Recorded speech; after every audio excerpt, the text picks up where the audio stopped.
All right, we are live here at Rabbit Hole Studios Perception Podcast. I'm here with Professor Ross Hewitt. He's my professor for Jiu Jitsu. How long have you been doing Jiu Jitsu? What got you into it, and what year did you start? Well, I got into Jiu Jitsu. It was in like '95.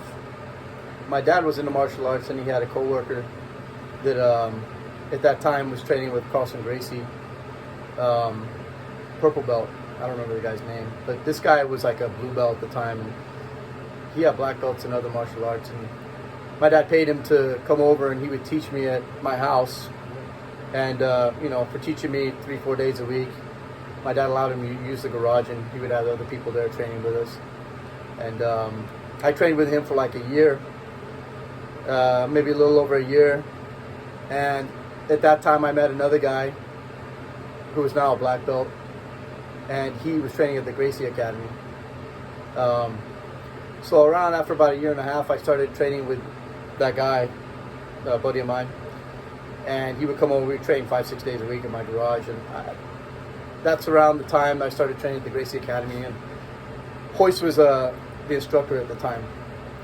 So I went and I did a tournament there, like an in-house tournament. I was a white belt, and I got to the final. It was mixed white and blue belts. So I got to the final. I got second place. And then that time it was expensive to train. It was like $320, $340 a month to train. Yeah. Because they kind of had it was only them and the Machados. So I would train once a week there, and then I would train 5-6 days a week at my house with my buddy. Yeah. So, that was around 95, almost 96, I think. So I was 19, about 19 years old, yeah. And when you did that tournament, you were already training at the Gracie Academy at that point? No. You were still... I think I started training the week after the tournament. I went and started training at the academy. Wow. So I was still just training in my garage. I showed up to do the tournament. I was training in my garage that time. So that's pretty cool. Yeah, and I got my blue belt from Hoist. He gave me my blue belt. Yeah, I remember you telling me that. And then from there, when you started training with at the Gracie Academy, how did it go from you training there with them to Kaiki? Well, Kaiki came from Brazil. I think it was 96 or 97, around that time. And Kaiki came from Brazil, and he started taking over the classes there. He started teaching. Hoist was, I don't know if he was training for fights. Yeah, he had an injury too. Something was wrong. He was supposed to fight Mark Kerr, and he was training for that fight around this time. Where were they going to fight at that point? Was that in UFC at that point? No, I don't think so. I think it was in Japan, maybe. I don't remember exactly where they were going to fight, but he was training to fight Mark Kerr, and he was training, I think, with like USC linemen, some big guys, and he got an injury. That's why it never happened. I think Fabio Giorgel was the one that ended up taking the fight and fighting Mark Kerr. But yeah, this was around the time that Kaiki came and started teaching. That's when he was all juiced up, fucking smashing everybody out, destroying everyone. Yeah. It was a pretty ugly fight with Fabio Giorgel too. Yeah, I'm not sure if I've seen that one. Yeah, you have to check it out. But so around that time, I was working and stuff a lot out of town, so I really didn't train too much at the academy or anything. I would train here and there with friends or whatever at their house, and that's kind of how it went on for the next couple of years. But I was still training when I could. I was working so much, and the job I had was like really hard. I was exhausted to get home. But here and there I trained, but I wouldn't train academy. And around this time, that's when Kaiki left, and he went and started his own thing. So it was a few years. I think it was like 2003 maybe, where I started training again at Kaiki's.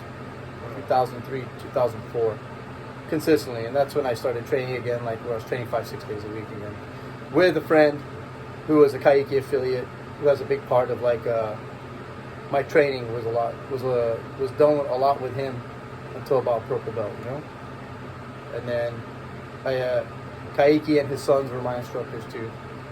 Pedro and Tomas. Yeah, so I got my black belt from Kaiki, you know. Yeah. And I taught for him at the main academy, teaching classes, you know, a couple times a week. And ended up leaving and then do my own thing now, you know. But still in contact with him. And when did you start first doing instruction yourself? So my friend, the guy who I was friends with, who had a big part of my training from blue to purple, he was teaching at UCLA 3 days a week. Kaiki got in there, and they had a Jiu Jitsu program at UCLA. Oh, that's cool. And Albert taught it for a little bit, and then Albert is the guy I'm talking about who had a big part of my training from blue to purple. He wasn't able to do it anymore, so he recommended me to Kaiki to do it, and Kaiki allowed me to take it over. And at the time, I was a blue belt, 4 stripes. I was just about to get my purple belt. You know, I took it over, and I was a purple belt, and I was teaching there at UCLA, and I'd do 3 days a week. And those 3 days, I would do 2 classes each day, you know. So I taught there for about a year, and it was a good experience. It was huge classes. There was like 30 to 50 people in a class at one time. It was pretty good. It was a great experience as far as teaching. So I started teaching and getting in the instructor program at an early time. Like I was still a blue belt, you know. So I started learning, which is a big deal, and I'm very proud of that. And I appreciate the things that I learned from Master Kaiki, because I understand now all these things that I was shown. A lot of black belts aren't teaching them. There's a lot of you know, the basics and the self-defense is the most important thing. And when teaching safety, especially of a beginner, not everybody is able to come in and train jiu-jitsu and be a tough person. Some people come in and they're not tough, so you have to build them up, and that means you have to watch out for their safety, you know? Simple things like rolling over the shoulder from standing, some people can't do that, and I've seen people break a rib. So these things I was taught, you know. Don't have the foot like this when they're doing the sweep. Make sure the guy who's being swept, foot is not like this because he can break his foot. Little things like that, very important for the person's safety, because if they get hurt when they're training, especially in the beginning, it can be very bad. They will never train again. They can be scared to train because of the injury that happened to them. So you have to really watch out for them. You know, one thing I was taught is when you're teaching a class, you cannot train. I go and train in the advanced class, you know. I'm teaching a basic class. Well, I rarely train in there. If I practice a move with the student, it's because I'm showing them something and teaching them. But I don't jump in there and like do any specific training like where you're sparring or do anything like that. My job is to watch for the safety of the student, you know. And that's always stuck with me to this day, and I follow that. And the thing is that the things that I was taught, anyone that is going to train under me and wants to teach is going to follow the same instructor program, the same way I was taught. Okay, you get a black belt, you get a black belt with a white bar. You're a practitioner, you get a black belt with a red bar. That means you've gone through an instructor program, and I'm going to pass those things on. The self-defense, important. You know, I don't want to bother with. You know, I had a student who told me, "Oh, I don't want to come in because you're going to be doing self-defense for the next week or two and this and that." I go, he's like, "Can we do something else?" He's like trying to tell me how I'm going to teach the class. You're a blue belt. I'm going to tell you what you're going to learn. If you don't like it, then go somewhere else. I'm not going to change the beliefs that I have and the way I was taught. Jiu-Jitsu is self-defense, okay? You're not going to sit here and tell me how to run the class or try to recommend to me I should do this, okay? You're a blue belt. You need to show respect and you need to listen. If you don't like it, then go somewhere else. There's many other choices. I don't care about having a huge group of people.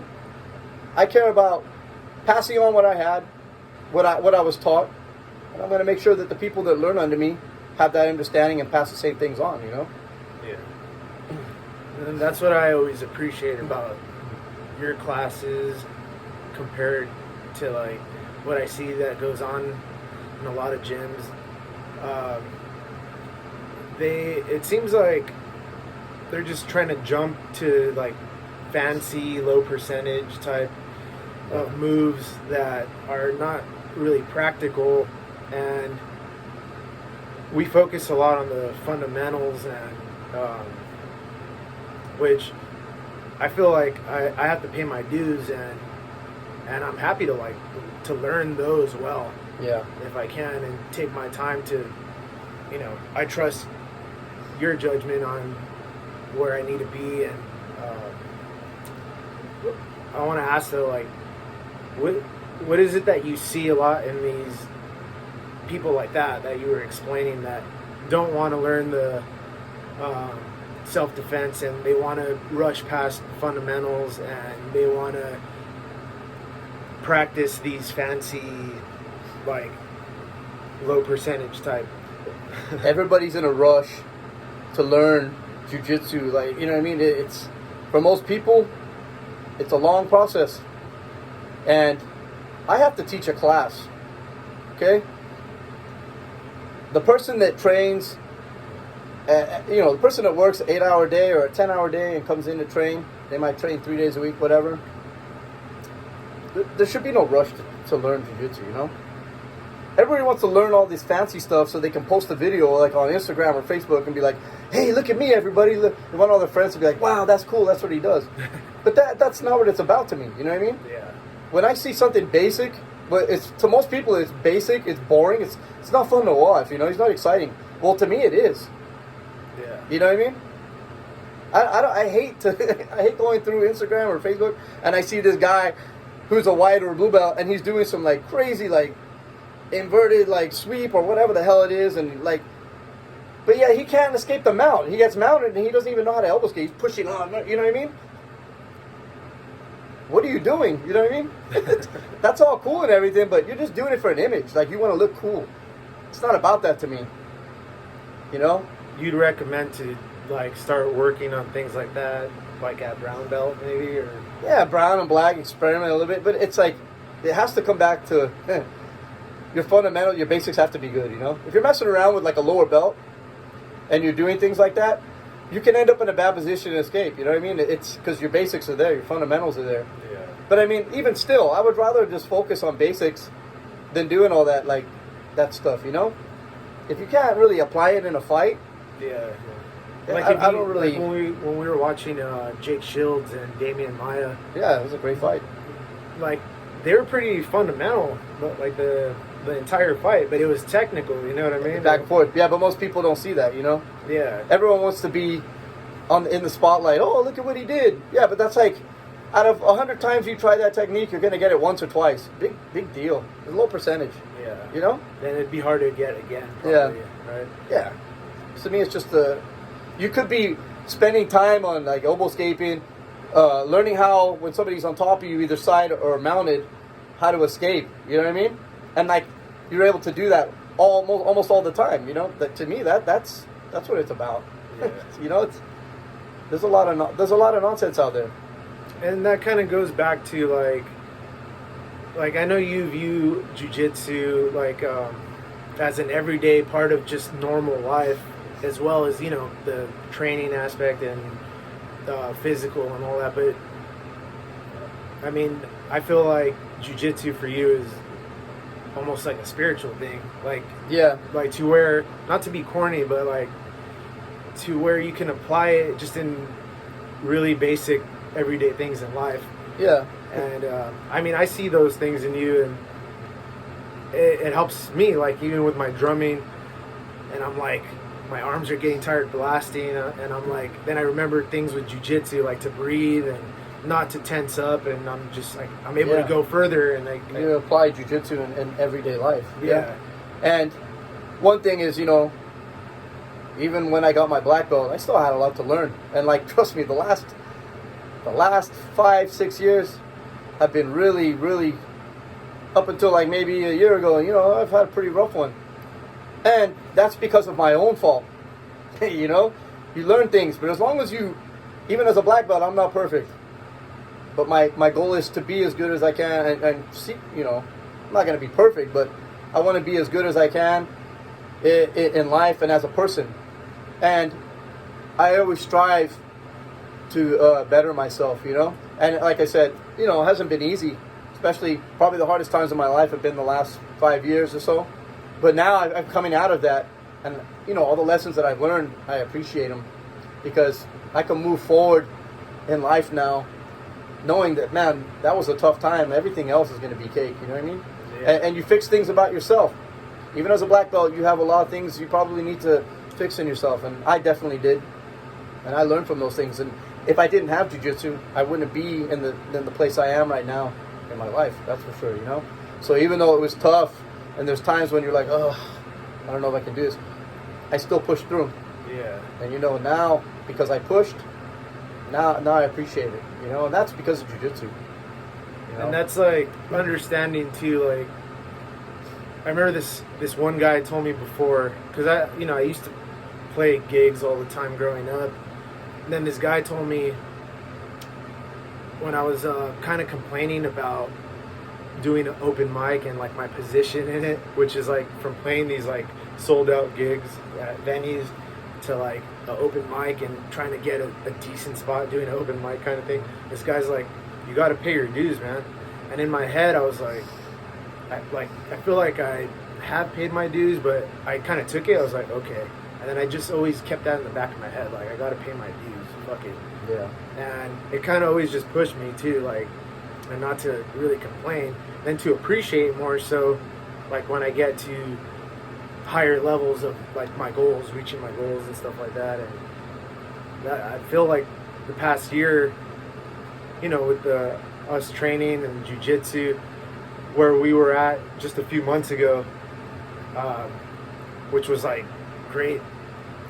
Regardless, it was great, you know what I mean? And but just like to where we're at now, we could really appreciate it, you know what I mean? So I don't know if you want to like mention where we're training now and all that. Oh yeah. So like during this whole COVID thing, yeah, everything shut down. I was at two gyms. One of them closed. The other one I left right around this time. I never went back.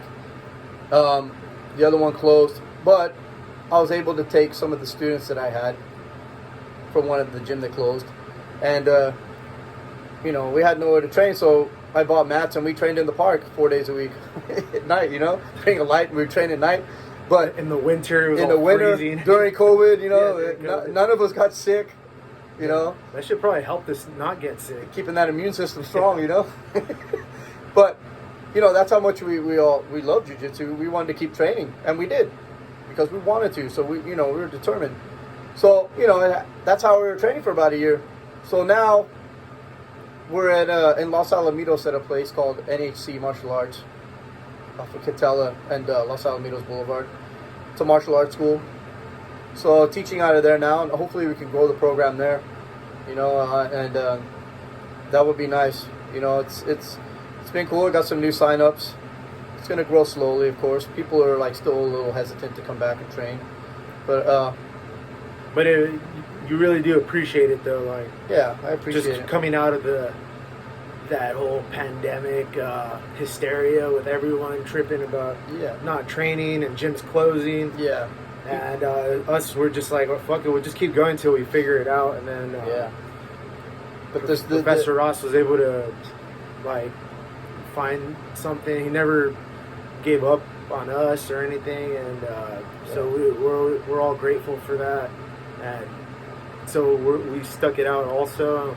Yeah, there's something I want to say on too. Like you were saying, putting in your time, your dues, and that's true. I see a lot of stuff like this. Like I was at a school and then there was a purple belt that, he's up in front of the class. There was a black belt there, and he's talking to the class like he's running the show, and I thought that was wrong. I thought it was disrespectful. Like, and I had to say something. He wasn't being very humble. This is one thing now I notice is like all these like the lower belts when you're blue, like there's too much I don't know what the word is, but it's like you need to be humble. You need to stay quiet and show respect to the other belts that are higher than you. You're over here walking up, taking it upon yourself to step up in front of the class and start running the show when there was a brown belt and a black belt there. I just thought that was a little strange. Like you're not putting in your time. You have to. Hey, sit back, okay? Off to the side. Sometimes it goes to people's head too soon. Yeah. Why do you think that is? Because I do see that a lot. And well, I think what it comes down to is like the way the place is being run, the school is being run.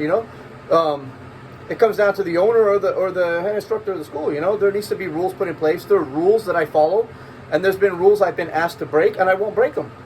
I was asked to come in and teach a program, teach the students. Well, these are the things that I believe, and I'm not willing to set rules for you and then bend the rules for myself. If somebody asks me, hey, can you promote this brown belt? Can you give him a black belt? Well, no, I can't, because I'm a black belt. I have 1 degree. We'll say I can't do that. And the problem is a lot of places break the rules, I see brown belts promoting blue belts with stripes, promoting white adults with stripes. I've seen purple belts promoting adults. And to me, that is totally wrong. That is to me, it's disrespectful. And that's the way I was taught, And I think these things are out of control. There's a lot of this going on. I cannot promote to a black belt because I'm only a 1st degree black belt. The way I was taught was you need to be a 3rd degree black belt to teach to be able to promote to a black belt. I'm going to follow those rules. I'm not going to make rules for you, but then bend them for myself, Yeah. And it caused me some problems, I believe. You know what I mean? But I don't care. I'm not going to. These are my standards, and I'll stick with them. And if that means losing a job of teaching because of it, so be it. Do you think that's kind of like part of this?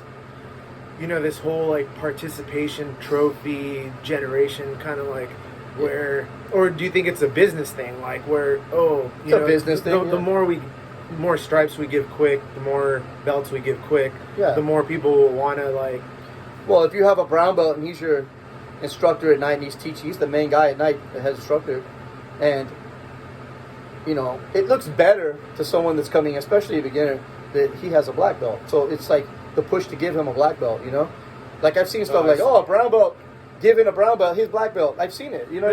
But also I'm saying the whole.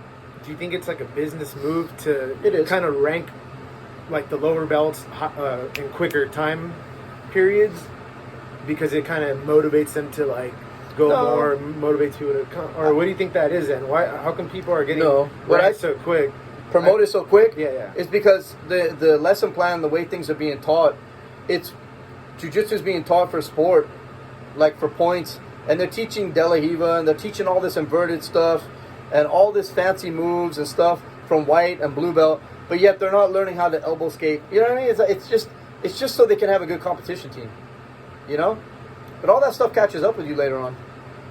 Yeah. And all that stuff that you're learning is not self-defense. So this person that's coming in to learn self-defense who knows nothing, and then is learning this as self-defense from the instructor, doesn't know any better. In a street fight. And they're thinking they're learning something, and it doesn't apply in a street fight. It doesn't work. Yeah. It's different when you have a world champion who's a black belt and he's athletic. Yeah. And he's going to put his athleticism and his fitness. It's all going to come into play. But the person that is training after coming from work and working 40, 50 hours a week, that's not going to work for them. And there was an example. There was a student who was a purple belt. And I think it was a purple belt or a blue belt with 4 stripes, and then he was saying, I want to train the self-defense. I could make the sport jiu-jitsu that I learned work in the self-defense. And he kept going on, and he kept going on and going. I go, okay, let's see right now. So I put him to train with a white belt. And I go, okay, your job is to clinch and take him down. He's going to punch at you with the gloves. It went on for 4.5 minutes. The guy could not clinch and take the white belt down, who was I think it was a purple belt. Blue, 4 stripes or purple. And it was a white belt with 1 or 2 stripes. He couldn't take your white belt down. It was going on for 4 or 5 minutes. He was exhausted. He stopped, and then he said, well, I can't punch. I go, well, okay, hold on. Now you can punch. Here, put the gloves on. You can punch. So, well, guess what happened? The same thing that happened. He ended up on his back, and the white belt ended up on top of him. So it's arguing that went on and on. This went on for a week with this guy. I just let it go on, and I just had enough of it. I go, okay, well, let's see right now. So this is the proving ground. So it's in reality, it's all the stuff the fancy shit that is trying to be learned for the sport. If you're in some real shit, it's basically going to be futile. if you don't apply both to it. So it's good to have that, at least to have that foundation, correct? Like, Yeah. Like you need a strong foundation to be able to put some nice like fancy pillars up, right? Yeah, exactly. Yeah. If you don't have the basics, then this you can't change. You know, like this sort of stuff. Like it's funny because, well, you're telling me this and that. It's going on for a week, back and forth with you. Well, guess what? I'm gonna have this white belt right here. Put the gloves on. You're gonna clinch, right? So you just told me right now that your sport jiu-jitsu that you say is good enough for self-defense is gonna work, and it didn't work. And I've seen this a bunch of times. I didn't need to go out there and punch at him. They had a white belt do it, you know? So, you know, instead of learning from what happened, did the guy learn? No, he just kept lying to himself. So the thing is, when you end up in a real situation, which I was trying to explain to him, and you do what you're doing, you're going to end up in a lot of trouble, man. And if you do what you do with a guy who doesn't even know jiu-jitsu, he doesn't even have a white belt, he got a no belt, you're going to end up in trouble, you know? Well, the guy, you don't know how to escape a headlock. You don't want to learn how to escape a headlock because you don't want to be here that week because we're doing self-defense is like what you're telling me. So that's okay. When you end up in a headlock on the street and the guy punches you or knocks you out with a headlock or, you know what I mean? Then that's on you. I tried to get through to you. I tried to help you. Then, okay. Well, you have a choice to go and train where you want. These are just my beliefs. That goes back to what you were saying about being humble, right? And like humility. I mean, that's why they say pride goes before destruction. Yeah. The haughty spirit before the fall. If you're not, you know, if you're not practicing distance from standing, and this is what happened to the guy because he didn't want to practice it or listen to me. If you're not practicing how to close the distance when someone's coming at you and striking, you're never going to get to the ground. Especially if the guy is big and strong, and you're a lot smaller like he was. You know, smaller guy. He wasn't that small, but I mean, if someone my size was going with him, he's not gonna be able to do that. You know, and that's what was happening. He couldn't close the distance. He was getting tagged, and even when he did get inside, the guy backed up, boom, and hit him. So, you know, if you don't want to practice that, that's on you. But that's up to you. You can go and do what you want. You have the option of training somewhere else, but you're not going to come in and you're not going to tell me how I should teach class this week because you don't like what you're learning. Well, that's not going to happen. Yeah. You know, go somewhere else. It's America. You have the choice to go and train wherever you want. And I have the choice to teach what I believe is right. And that's trippy that people, I mean, you could learn from anything, you know what I mean? Yeah. Like you can learn everywhere, and it's always good to be open. I always keep an open mind, you know? It's like, so it just trips me out that it's a lack of patience and stuff. I mean, And the thing is, learning jiu-jitsu. So, self-defense, but also, you have to learn how to train against that person. It's also good to train against that person who is just a sport or a competitor in that style of jiu-jitsu. You know, it makes you better too. Yeah. To learn how to deal with spider guard and learn those things, so you know you can practice defending them. You know, you can do both. And Carlson Gracie was good like that. You know, he had good fighters and he was good competitors in jiu-jitsu, and that's kind of like I always liked Carlson because of that style that he had. He had badass dudes fighting. They could fight and they could do jiu-jitsu in turn. You know what I mean? Yeah, so you can be both. Yeah, that's the old school guys. That's basically how they train. You were explaining to me before, where like they train jiu-jitsu and with that in their mind that they're gonna go do fights afterwards. Yeah, they're gonna be. It wasn't like that. They were just gonna be a sport guy, right? It was always like the end goal was kind of like to become this fighter. Yeah, you learning jiu-jitsu, you're getting better. You become a black belt, you fight. You know. There's a lot of guys that are badass sport competitors, and they say they're the best in the world in this. But if they're the best in the world, I want to see them fight. To me, if they're the best in the world jiu-jitsu, then I want to see them be the best in the world jiu-jitsu. I want to see them being the best in the world at fighting too. You know. Yeah. That's when I say they're the best in the world. Who do you think in current times who do you think is currently one of those types that are like good sport, but that can actually Damian Maia and Jacare, you know, Jake Shields. I like that style. Like Jake Shields has very basic. Yeah. He has that wrestling background, but it's like he has good jiu-jitsu. It's solid. It's basic. Yeah. You know, he's heavy. He's tight. I like that tight jiu-jitsu style. You know? Yeah. So, any more sport leaning guys that you're. And of course, Roger Gracie, like the best of all time. You know what I mean? Like that's my favorite guy to watch. Roger. my favorite. Very And basic. yeah, Most people say it's boring to watch.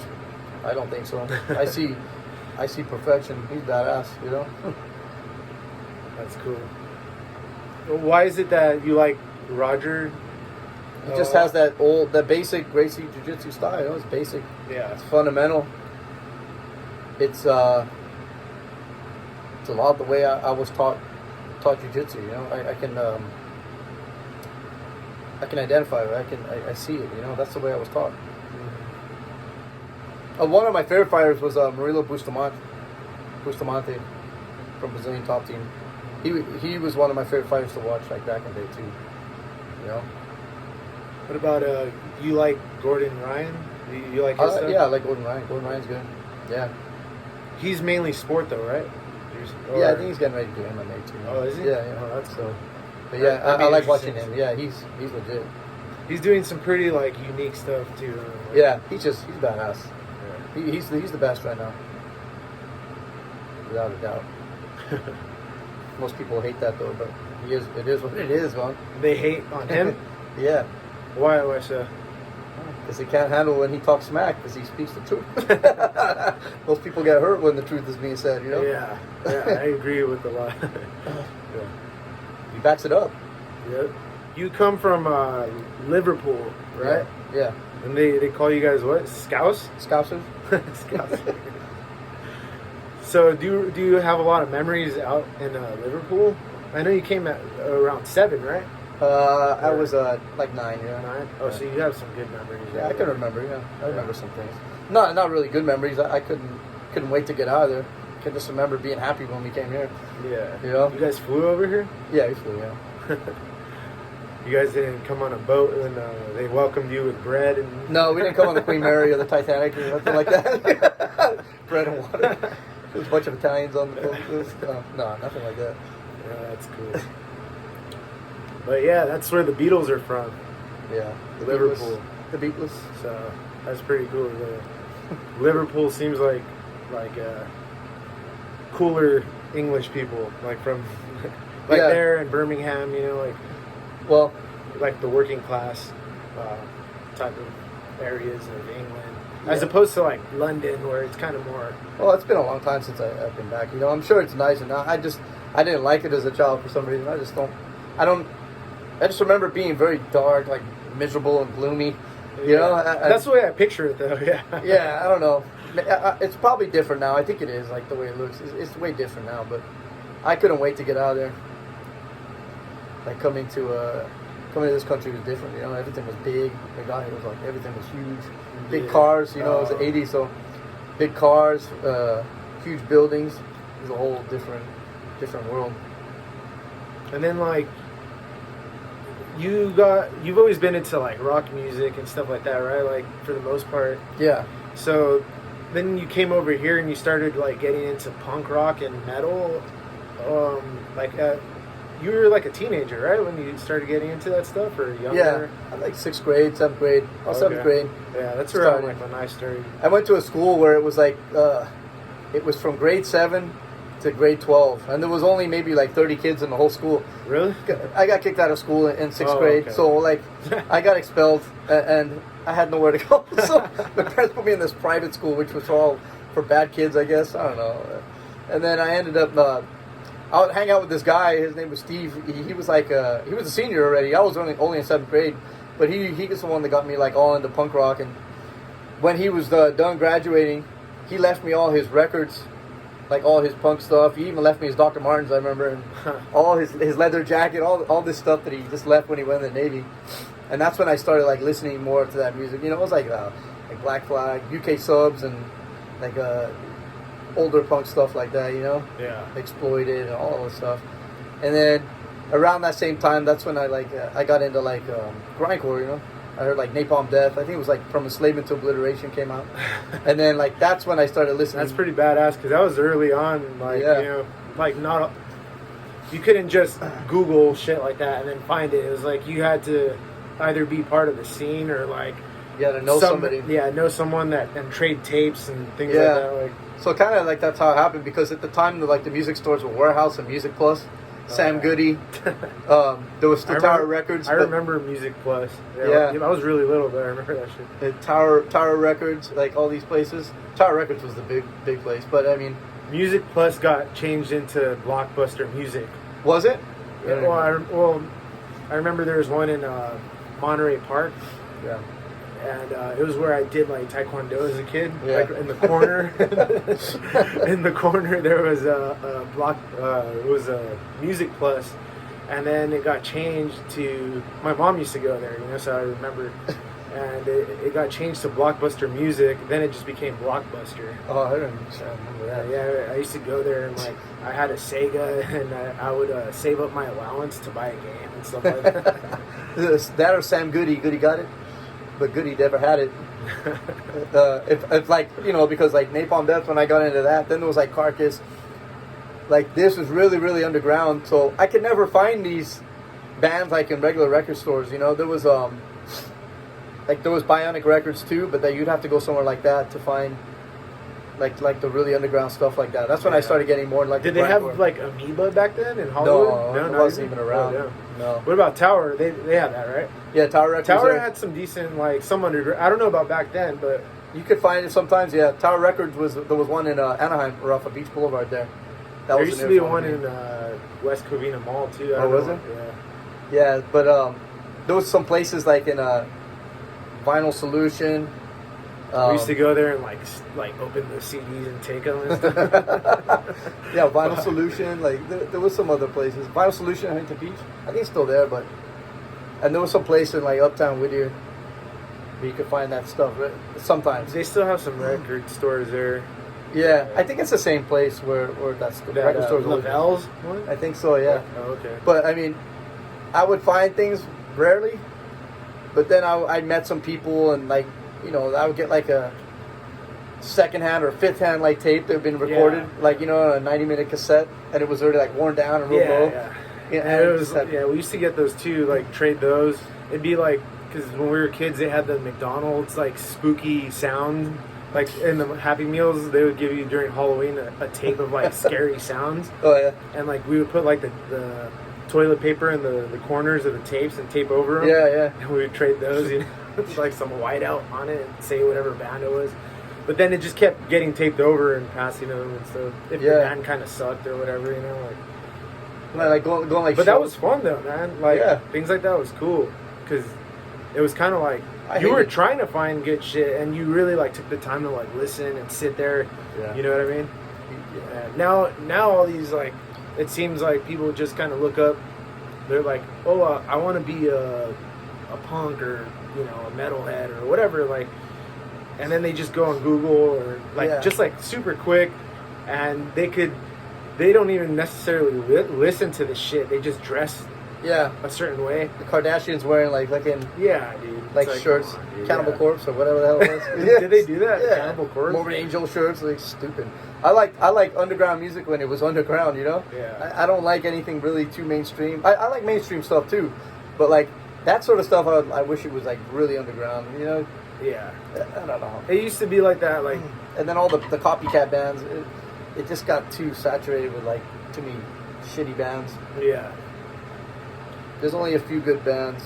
It's There's like a whole lot of shitty ones. It kind of seems like for metal, for me, like it seems like when I was in high school, it seemed like metal kept going like senior year for me, like 2005.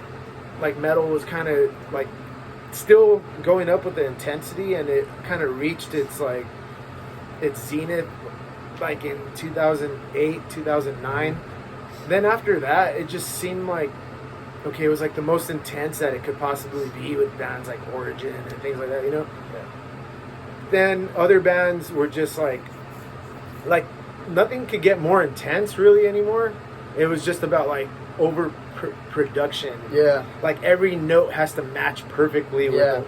And it just the production was like you start hearing it so much like overproduced bands like it's, and then if some of these bands are actually good live, but most of them aren't. Like you hear like this badass album and then I want to see these guys live. You go see them and they fucking suck live. Yeah. Like, the sound is not like what it sounds like on the recording, And it kind of made me like appreciate kind of more gritty, More analog and like raw. Yeah, more raw, more gritty, and just the more real sound. Like, I've been considering to get triggers for my drums, and I still might, but like when we played with some bands recently that they've been using like triggers, and then I've been just miking up the bass drum and the snare. Yeah.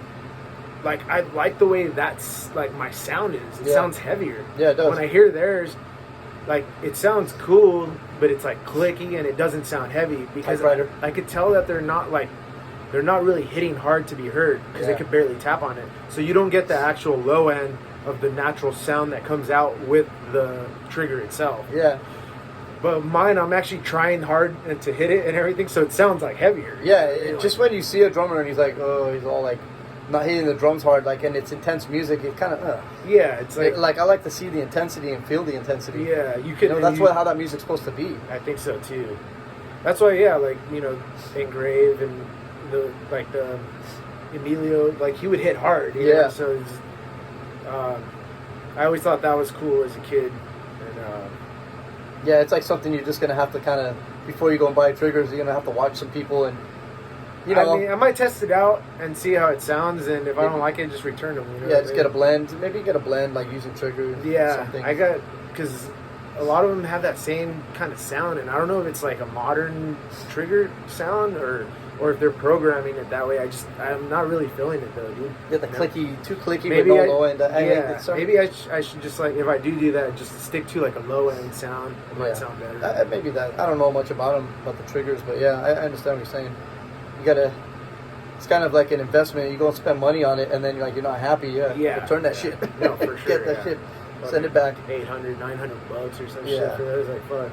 I just want to make sure I'll be happy with it. Yeah, you could have bought like a whole fucking another drum set. Yeah. For that money, I know.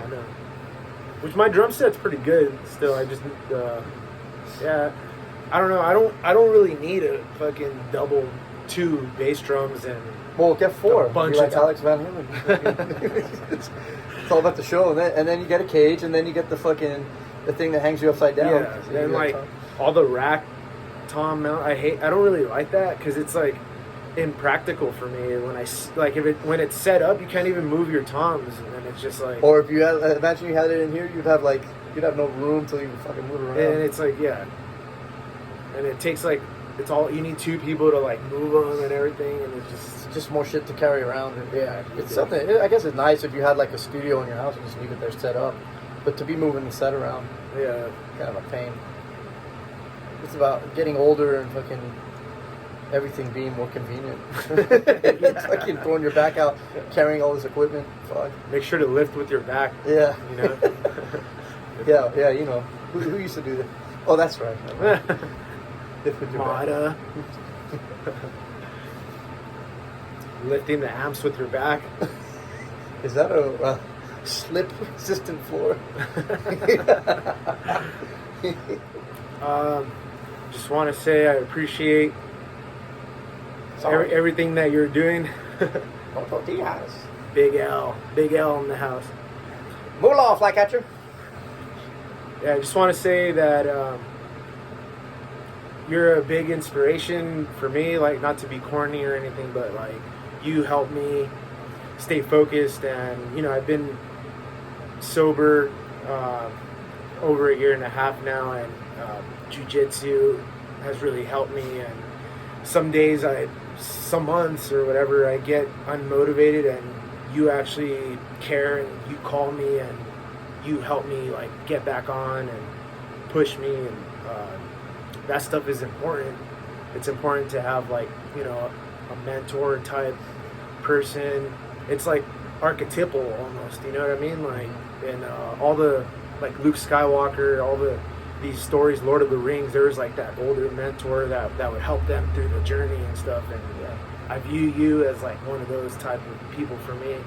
So I just want to say thanks, and thanks for coming and being part of this podcast and helping me with the music and everything. Yeah, same. I appreciate it. I appreciate your loyalty, and loyalty is a big thing to me. There's people that say, "Yeah, I'm loyal to you," but you're loyal to me. Well, you haven't trained with me in a year, and you've been training at these 5 other places. Like, what's your definition of loyalty? That's not loyalty. And Ruben has always been loyal to me, and I appreciate it. And that's why I share a lot of stuff with him, and I feed off of him too. You know, sometimes I'm not motivated. I get the motivation from you too. I appreciate that. You know, we all need to like feed off of one another. Yeah. Keep it, you know, too many haters out there. Too many people that hate, and when you're down, they want to kick you while you're down, and they enjoy like seeing you down. I'm not like that. Yeah. You know, there's too many people like that. So I keep my circle of friends small. You know, and I consider you a good friend. Huh? Thank you. Yeah. Thanks. All right, guys. Well, this was Professor Ross here. If you're interested in Jiu Jitsu, we're training out of NHC Martial Arts, Los Alamitos, NHC. right now it's on Mondays, Tuesdays, and Saturdays. Gonna probably add some extra days soon. So if you guys want to come try it out, you're more than welcome to. And thanks a lot. We'll see you guys next time. Peace.